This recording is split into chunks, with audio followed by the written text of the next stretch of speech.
ভারতের নদ নদী। ভারতবর্ষ একটি নদীমাতৃক দেশ।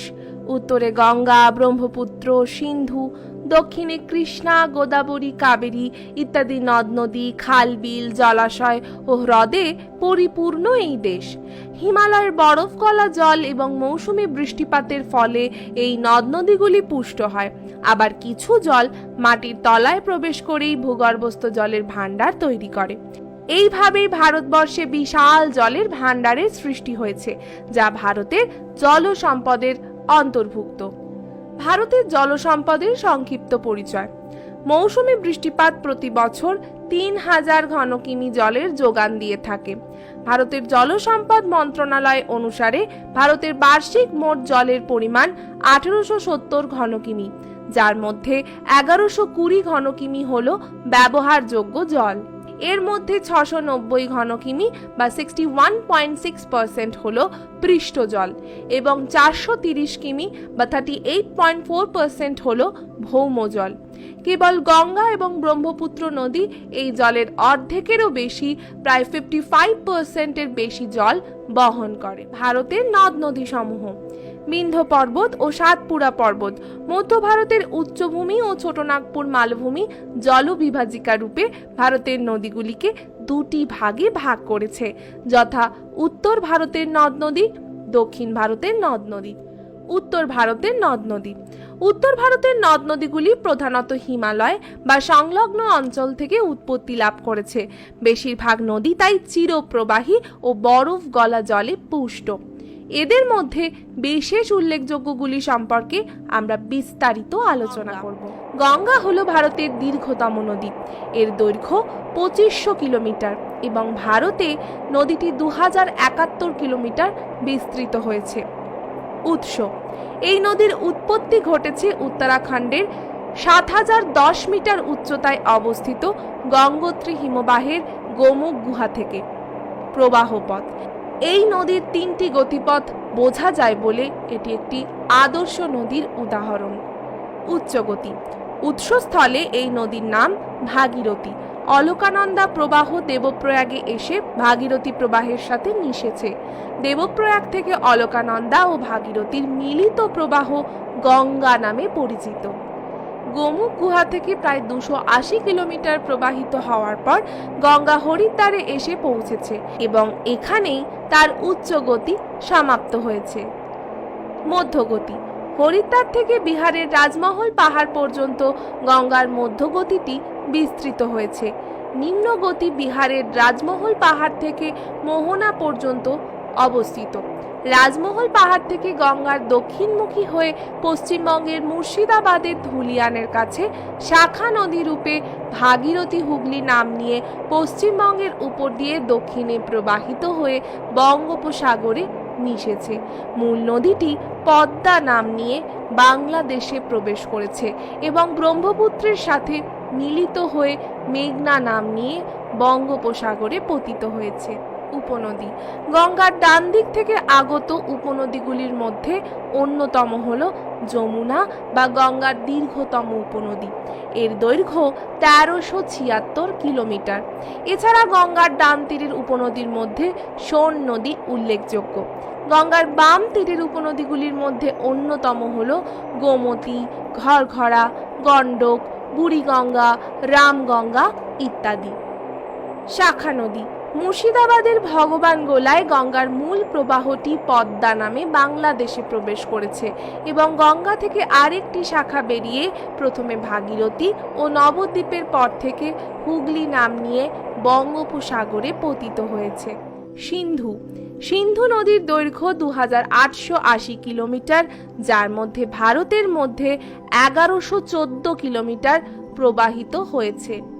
উৎস: সিন্ধু নদ তিব্বতের মানস সরোবরের কাছে 5182 মিটার উচ্চতায় কৈলাস পর্বতের একটি হিমবাহ থেকে সৃষ্টি হয়েছে। প্রবাহ পথ: উৎসস্থলে এই নদীর নাম সেঙ্গে খাবাব।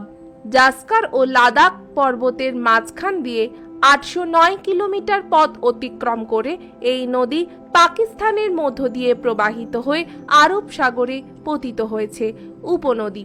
সিন্ধু নদের প্রধান 5টি উপনদী রয়েছে, সেগুলি হল শতদ্রু, ইরাবতী, চন্দ্রভাগা, বিপাশা ও বিতস্তা। ব্রহ্মপুত্র। ব্রহ্মপুত্র নদীর দৈর্ঘ্য 2900 কিলোমিটার, যার মধ্যে ভারতে 885 কিলোমিটার প্রবাহিত হয়েছে। উৎস: ব্রহ্মপুত্র নদ তিব্বতের চেমায়ুংদুং হিমবাহ থেকে উৎপন্ন হয়ে সাংপো নামে পরিচিত হয়েছে। প্রবাহপথ: ব্রহ্মপুত্র নদ ভারতবর্ষে প্রবেশের পর প্রথমে দিবং ও পরে দিহং নাম নিয়ে অরুণাচল প্রদেশের মধ্যে দিয়ে প্রবাহিত হয়েছে। উত্তর দিক থেকে আসা দিবং এবং দক্ষিণ দিক থেকে আসা লোহিত এখানে দিহং এর সাথে মিলিত হয়েছে। দিবং, দিহং ও লোহিতের মিলিত প্রবাহ অসমে ব্রহ্মপুত্র নাম নিয়ে প্রবেশ করে পশ্চিম দিকে প্রবাহিত হয়েছে। এই নদ ধুবড়ির কাছে এসে বাংলাদেশে যমুনা নাম নিয়ে প্রবেশ করেছে। গোয়ালন্দের কাছে এটি গঙ্গার সাথে মিলিত হয়ে প্রথমে পদ্মা, পরে মেঘনা নামে বঙ্গোপসাগরে পতিত হয়েছে। উপনদী: ব্রহ্মপুত্রের ডান তীরের উপনদীগুলি সুবর্ণশিরি, মানস, সংকোষ, তোরসা, তিস্তা প্রভৃতি এবং বাম তীরের উপনদীগুলি হল ডিব্রু, বুড়িডিহং, দিহিং, দিখু প্রভৃতি। দক্ষিণ ভারতের নদ নদী: প্রবাহের দিক অনুযায়ী দক্ষিণ ভারতের নদীগুলিকে পূর্ব বাহিনী ও পশ্চিম বাহিনী এই দুটি ভাগে ভাগ করা যায়। মহানদী গোদাবরী, কৃষ্ণা, কাবেরী হল পূর্ব বাহিনী নদীর উদাহরণ।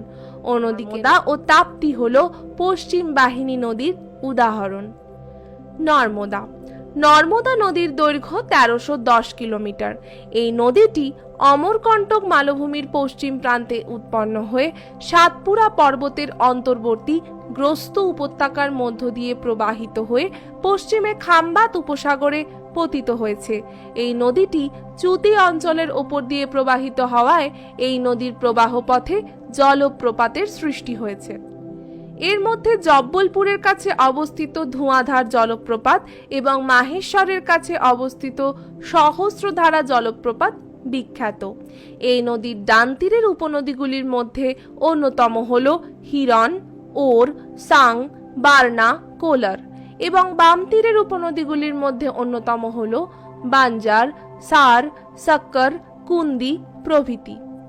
তাপ্তি: তাপ্তি নদীর দৈর্ঘ্য 724 কিলোমিটার। তাপ্তি নদী মহাদেশের মুলতাই পাহাড় থেকে উৎপন্ন হয়ে মহারাষ্ট্র ও গুজরাটে অবস্থিত সাতপুরা পর্বতের গ্রস্ত উপত্যকার উপর দিয়ে প্রবাহিত হয়ে পশ্চিমে খাম্বাত উপসাগরে পতিত হয়েছে। পূর্ণা, গিরনা ও পাঞ্জরা হল এই নদীর প্রধান উপনদী।